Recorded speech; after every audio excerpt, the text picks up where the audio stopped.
Well, good morning, magandang umaga, and welcome to today's episode of My PI Dream. As you can see over my shoulder back there that we just passed by, it's going to be another day of installing irrigation. Let me get out of the sun right now. I actually need to get in the area where the shade is right now before it gets too strong over there and start digging some of the grass up and digging some trenches. And that's the main focus of today's episode, is I am going to try to knock out the last two zones of the irrigation system. So let me not ramble on too much this morning so I can get today's project started, because there's a lot of things that are going on besides this today that have been going on yesterday, today, and will be going on again tomorrow, and we'll talk about that in just a little bit. So without further delay, let's get today's video underway.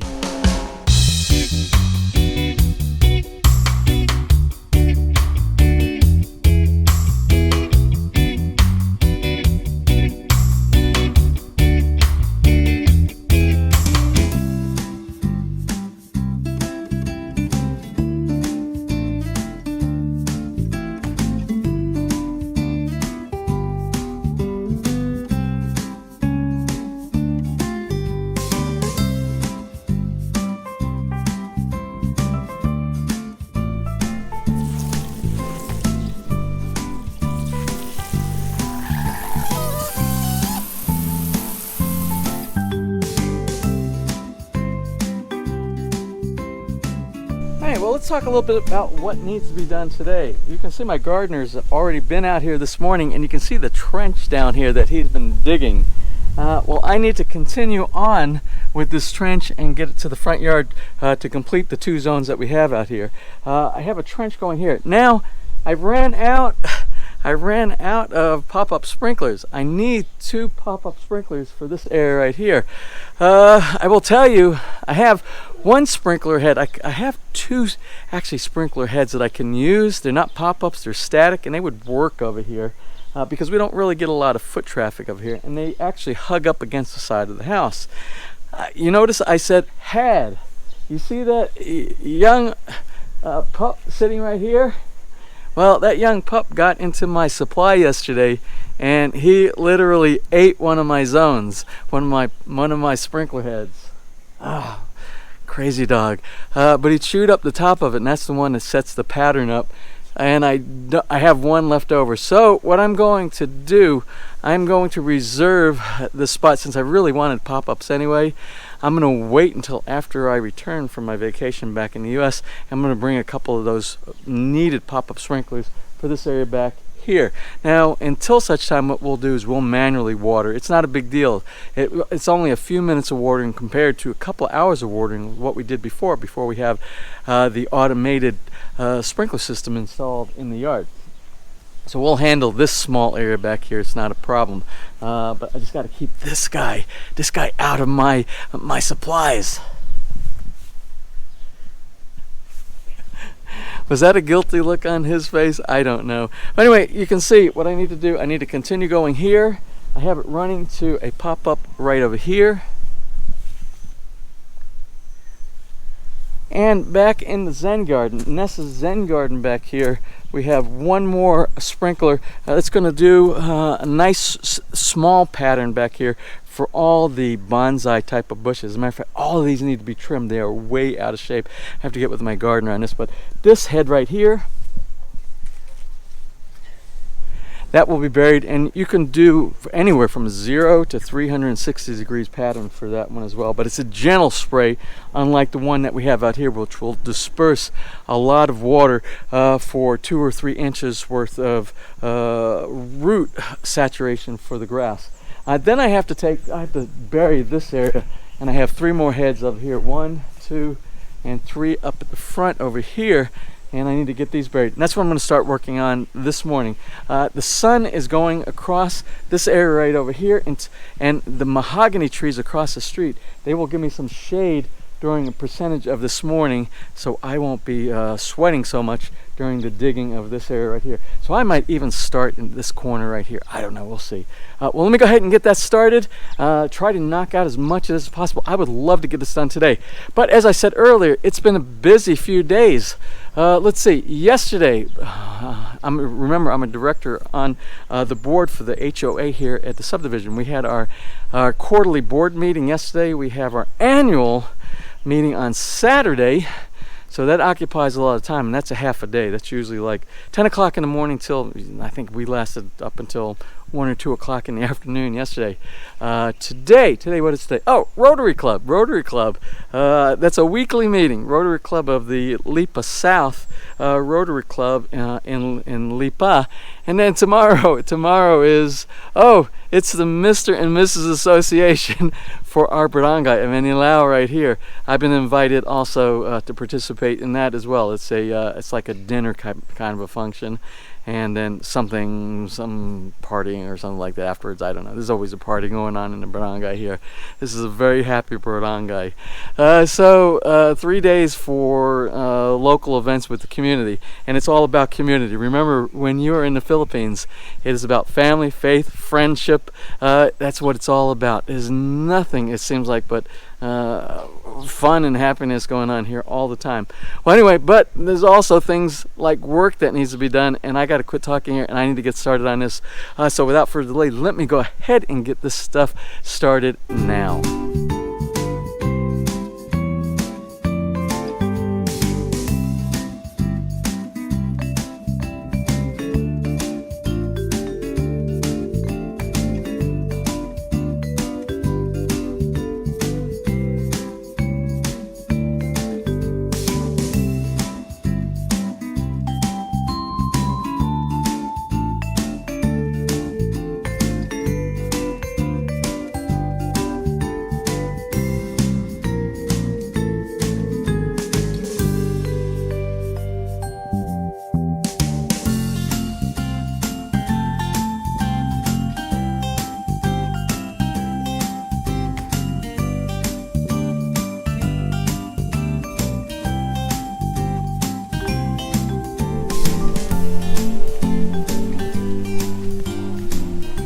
Alright, here it is about 3 o'clock in the afternoon, back from the Rotary Club meeting. I want to give you a catch-up. Oh, I got the sprinkler system going over here on the side. But I wanted to give you a catch-up about what I did this morning, burying the irrigation, and it was actually pretty successful. The irrigation in the front, so 1 of 2 zones is complete in the front. It was the big zone. It was the main area of the front yard, which is one that's buried somewhere right over here. Another head that's buried somewhere over there. This is how good the install went, that you don't really even see a break in the grass. It came out really good. And then one over by this fence post in the corner right over here. Now, as soon as the sprinkler goes off over here, watering, and I think it just did. What we'll do is we'll turn this one on. Now remember, and I'm just going to show you an example of the pattern that I have over here. Now, I have 4 heads for the front, but what I found out going so far away from the front of the house, if I want to use the backup solution, which is what I'm using right now because I have no water in the cistern, if I want to use the subdivision water to water the front yard, since we have 1/2-inch pipe going all the way from that corner over there all the way to the far corner back over there, that 1/2 inch isn't enough for the pump to be able to pull on and get us adequate water pressure for more than 3 heads back here, but it works fairly good for 3. Once the cistern is back up, this front yard, I'm probably gonna have to do a readjustment of all the nozzles here because I have it adjusted right now for the lower water pressure, but it's going to work great. 3 heads with that pump on 3/4 inch pipe going to the front yard. I'll show you real quick this zone. I'll go ahead and turn this zone on.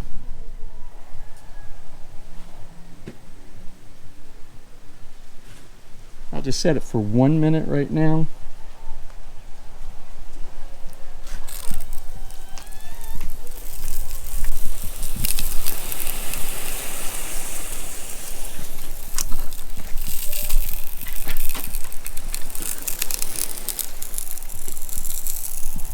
And try not to get my gardener wet. I think we're okay on this throw. And then one more over in this corner.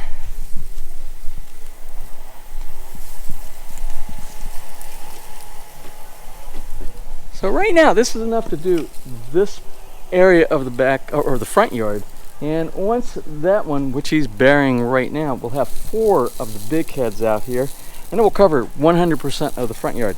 Then what I have is I have one telescopic wand spray, I don't know what you call it, but it's a spray pattern head.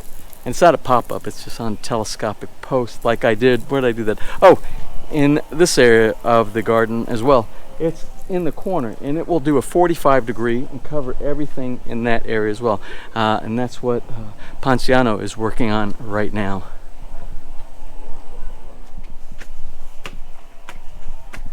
Now, everything is coming along quite well. I'm really happy with the results of the irrigation so far.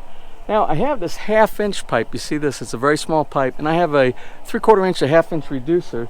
And what I told you earlier, I'm going to try, and I think I'm going to try working on that right now, to try to gain access inside the planter here to the end of the pipe, the 3/4 inch pipe right there. Use the reducer, go to 1/2 inch inside. Now, this is going to be a challenge because I already have the planter set up. And the tip of the day, and it's a common sense kind of a thing, but I didn't really think I was even going to get to this before we go on vacation. The thing is, when you put a planter in, if you're doing something like these 2 planters right here, it's probably a good idea before you do anything, go ahead and run some either PVC or PPR pipe, whatever you're using for your irrigation system. If you're doing an irrigation system, go ahead and run it in there while you have nothing in there, and then fill in the soil. Doing it after it's about 10 times the effort, level of effort that it would be, or even more. It's a huge level of effort, but we're going to do it, and we'll see how it comes. Now the thing is, I don't have any pop-up sprinklers, so what I'm going to do, or any type of a spray pattern. So what I'm going to do is I'm going to cap it off. I think I'm going to cap it off, and then come up, either build my own with a valve, and then drill some holes in some pipe like a drip irrigation kind of system, but you have to be able to regulate it, and that's what the valve will do. Or I will just wait until I come back from vacation in the United States and bring back a couple of different type of heads that I could use for that area as well. Or I can do both. I can go ahead temporarily, put my own system in there, and if I'm not happy with that, when I come back, at least it's getting watered while I'm gone. We'll see. Herein lies my dilemma. I have no problem digging, and I think I've got a good solution for this, but I don't have my wheelbarrow. I need to dump all the stuff in the container so I don't get it all over the yard, and I can put all this, because this is really rich soil inside here. And my gardener is using the wheelbarrow right now, doing that last zone up in the front. So I think what we're going to do, I think we're going to put this off until tomorrow morning. It'll be nice over here because the house will shade. This whole area will be shaded, and it'll be much better than right now. I've been sweating all day long while I was working this morning before I went to the Rotary meeting. So that will be a project for tomorrow. We'll see how that comes out, and maybe we'll design. If I have enough, I don't know if I'm going to have, I think I need a whole nother section of 1/2 inch PPR. I should have got 2 sections of the PPR when I was at Wilcon, because I think I just have enough to do the one extension on each side, but not to make like a drip irrigation. You got to be prepared.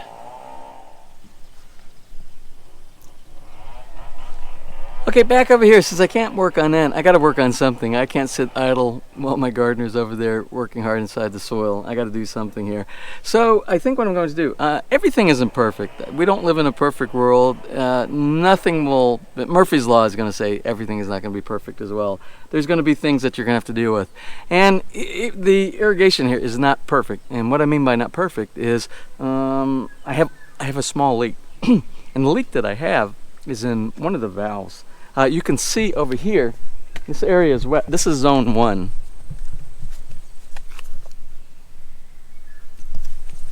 Now zone 1 comprises of 4 of those types of heads here in the backyard. And that's the one that waters the entire backyard back here, the backyard and the raised bed garden right now. But you see it's wet over there, and the reason it's wet is because this valve down here, the O-ring inside the solenoid right here. What happens, I opened it too much. You're only supposed to open it a quarter turn, and a quarter turn is supposed to be sufficient enough to manually open instead of electronically doing like we do with the application. And so I opened it too much. I probably did 3/4 of a turn, maybe almost a full turn one time, to try to get enough of the volume of water here to do the backyard on the subdivision pressure. But what happens is when you open these type of valves, and this is orbit, these are orbit valves that we're using back, sprinkler valve heads, or controllers. And when you open it more than a quarter turn, it says in the instructions, and I should have known, I remember this, hey, get out of my garden. He's always doing that. He's always stepping on all the plants in there. I don't know what to do.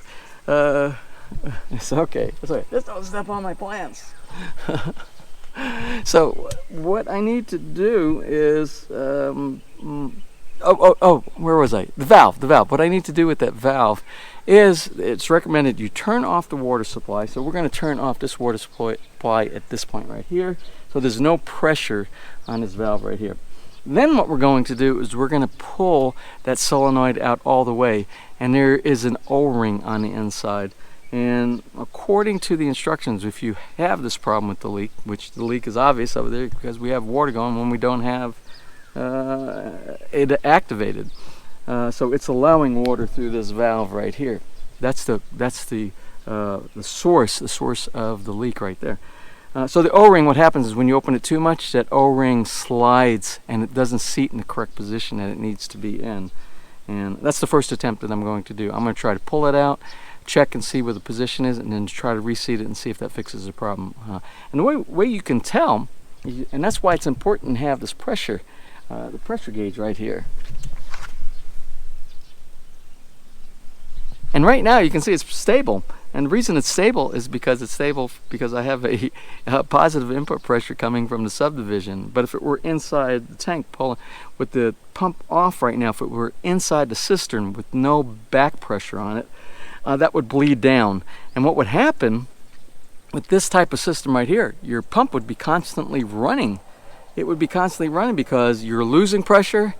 The sensor on the pump says, oh, somebody's using water, which they're not, it's leaking, and it will turn the pump on, and it will continuously do that. So your pump will, it won't continuously run, it will continually bleed down, pump, build the pressure back up, bleed down, back and forth. So you get the picture. So we're going to be transferring over to the cistern, hopefully, maybe in about a week. We'll see. Oh, I didn't tell you. I have that company I was telling you about out of Laguna. They're coming Saturday. They're coming Saturday after 2 o'clock, after the general homeowners association meeting here, the annual homeowners association meeting. They're coming to do an ocular and let me know what their recommendation is and the cost. So we'll discuss that later. Once that's done, this has to be fixed so that we don't keep the pump running over and over again unnecessarily. So I'm gonna go ahead and take a look at that, see if I can fix it, and then we'll go on to whatever the next step is for today, which is probably not gonna be too much because it's the end of the day pretty soon, and I'm tired.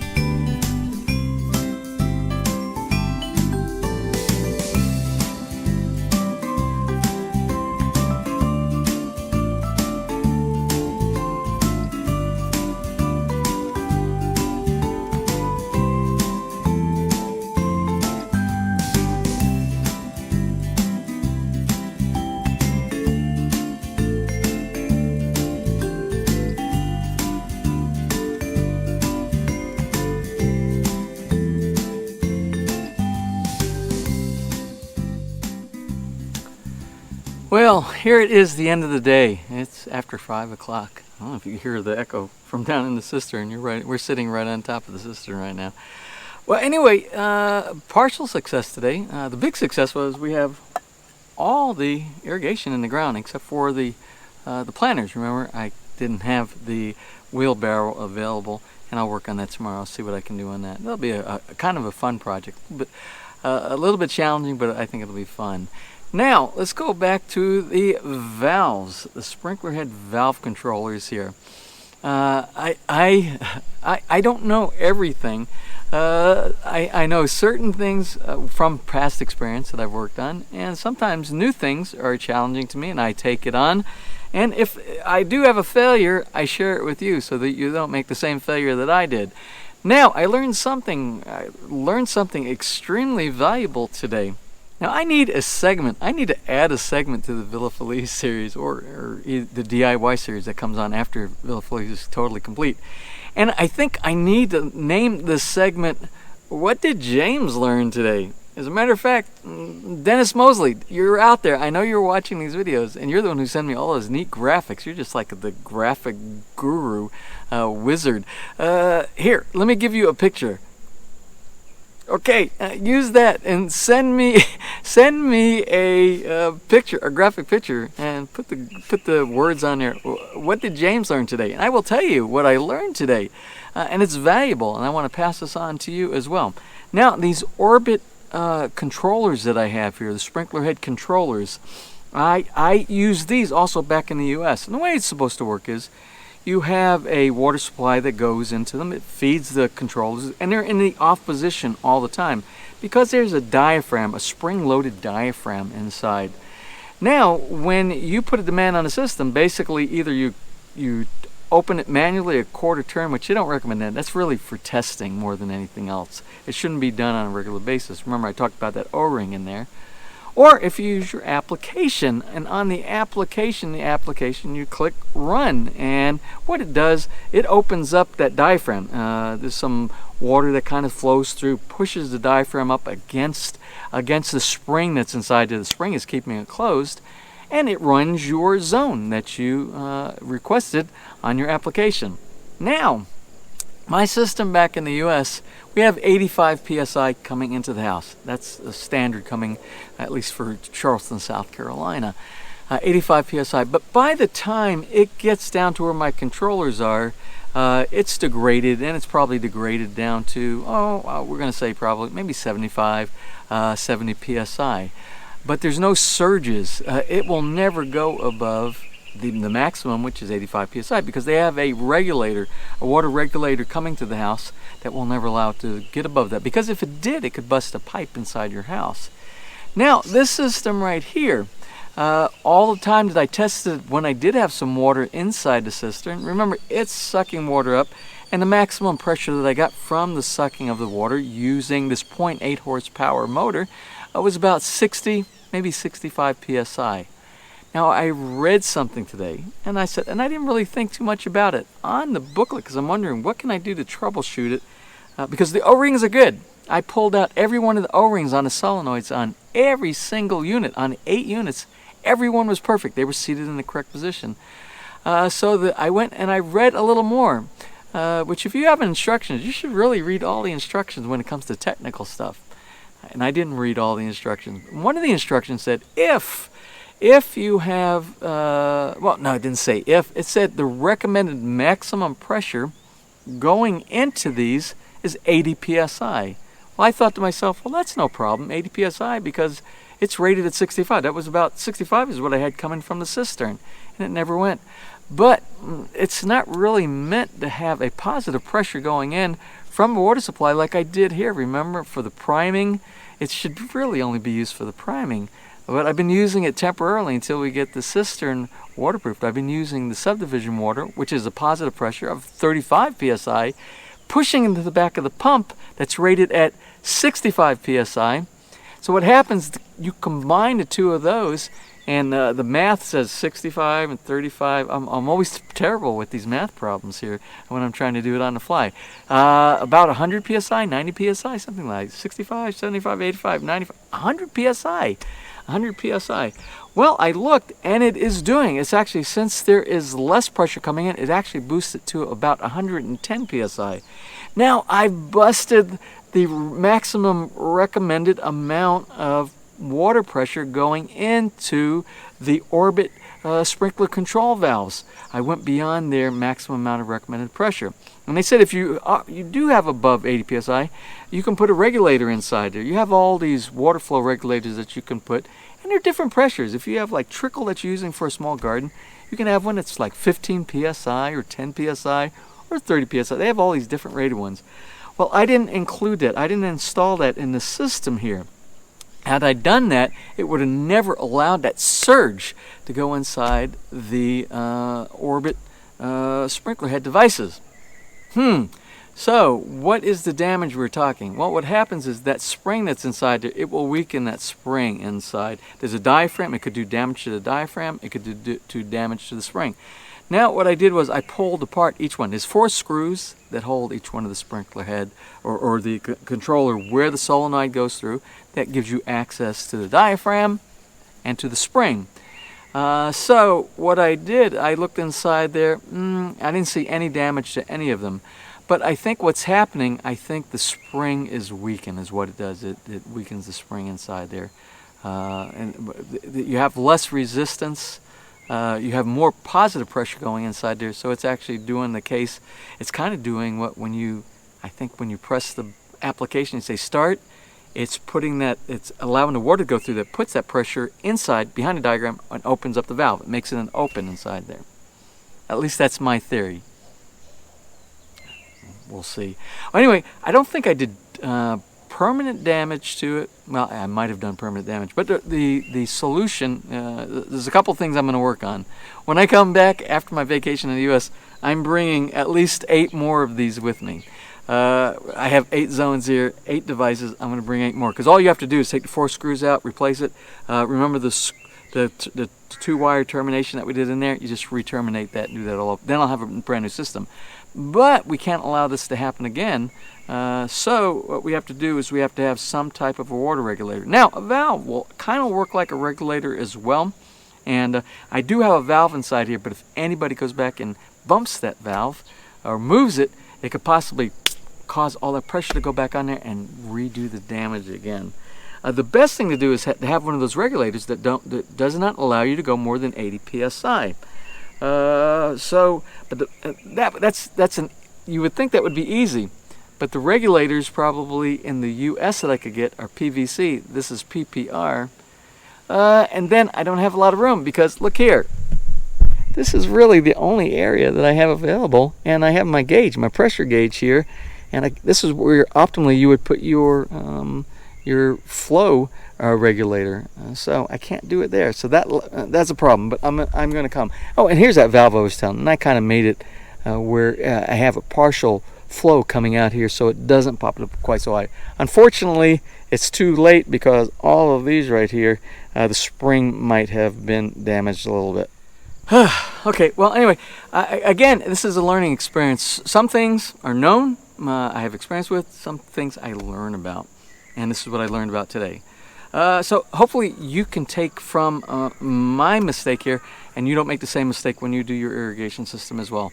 Again, this is a collaboration learning kind of a channel here. Well, that's it for today. I need to get rehydrated. I've been sweating out here in the yard so much today. And everything is up and running. We can use it. Everything is kind of functional. It's kind of cool. The only thing is I have kind of a leak that will be a constant leak. I might even be able to make this a hybrid system. We're going to check it out. Once we get the water inside the cistern, I might be able to engineer this to where it pulls partial from the cistern, and for places where I have my 4 heads inside here, and I don't really should be doing 3 heads here for the big volume sprinkler heads that I have here. I might be able to leave a little bit of trickle water providing pressure along with the cistern water so that we have really good pressure. I don't know. We're going to test it out. We're going to see how that works, and that'll be down the road a little bit after we get the leak fixed inside the cistern, which is Saturday. We have an ocular from a waterproofing company. The annual meeting at for the Homeowners Association here at the clubhouse. And then Saturday is the Mr. and Mrs. Association meeting in the evening in the Barangay at Vanilao. I heard they were going to be doing some disco dancing or something like that later on tonight. I don't know. I'm not a disco dancer anymore, although I did grow up in the 60s and 70s. So anyway, that's it for today. If you enjoyed today's video, please give me a thumbs up. Please share, and if you have not subscribed, just click on that little My PI Dream heart in the bottom right hand side of your screen.